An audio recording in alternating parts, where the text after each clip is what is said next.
नमस्कार दोस्तों, आपका हमारे डिस्कवर हिंदी इस यूट्यूब चैनल में स्वागत है।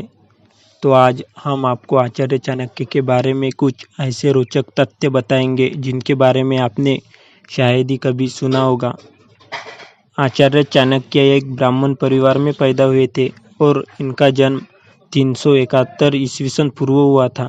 चाणक्य के पिता एक शिक्षक थे जिनका नाम चाणक्य और इन्हीं के नाम पर इनका नाम चाणक्य रखा गया। चाणक्य का गोत्र था कौटिल और इसी वजह से इनका दूसरा नाम पड़ा कौटिल्य। आचार्य चाणक्य का जन्म हुआ तब जन्म के साथ ही इनके मुंह में एक दांत था। थोड़े दिन बाद इनके घर जैन मुनि आए और जब उन्होंने चाणक्य के मुंह में दांत देखा तो उन्होंने कहा कि ये बच्चा बड़ा होकर बहुत बुद्धिमान होगा और राजा बनेगा। लेकिन चाणक्य के पिता चाहते थे कि चाणक्य बड़ा होकर जैन या आचार्य बने। ये बात जब जैन मुनि को बताई तो जैन मुनि ने कहा, इसका दांत निकलवा दो, ये राजा का निर्माता बनेगा। तब चाणक्य ने तक्षशिला यूनिवर्सिटी से अपनी पढ़ाई पूरी की और फिर आगे चलकर शिक्षक भी बने। चाणक्य शुरू से ही राजनीतिक में रुचि रखते थे।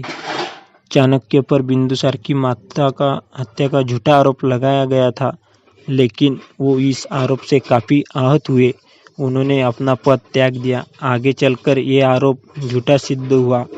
राज्य चलाने के लिए चाणक्य का अर्थशास्त्र बहुत अच्छा था, लेकिन उनके पास राजा और राज्य दोनों ही नहीं थे।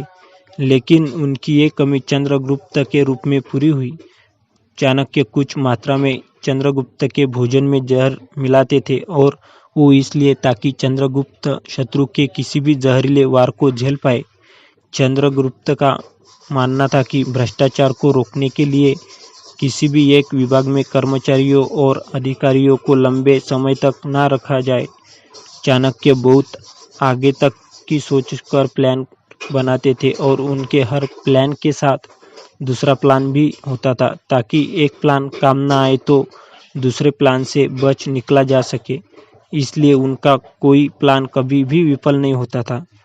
दवा, खगोल विज्ञान और समुद्र शास्त्र में चाणक्य बेहद माहिर थे और इसी कारण वो सामने वाले को चेहरा पलटकर बता देते थे कि उसके दिमाग में क्या विचार चल रहा है।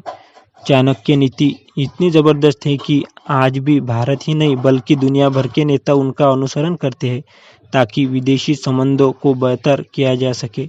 तो ऐसे ही अमेजिंग और इंटरेस्टिंग फैक्ट्स के लिए चैनल को ज़रूर सब्सक्राइब करें और लाइक ज़रूर करें।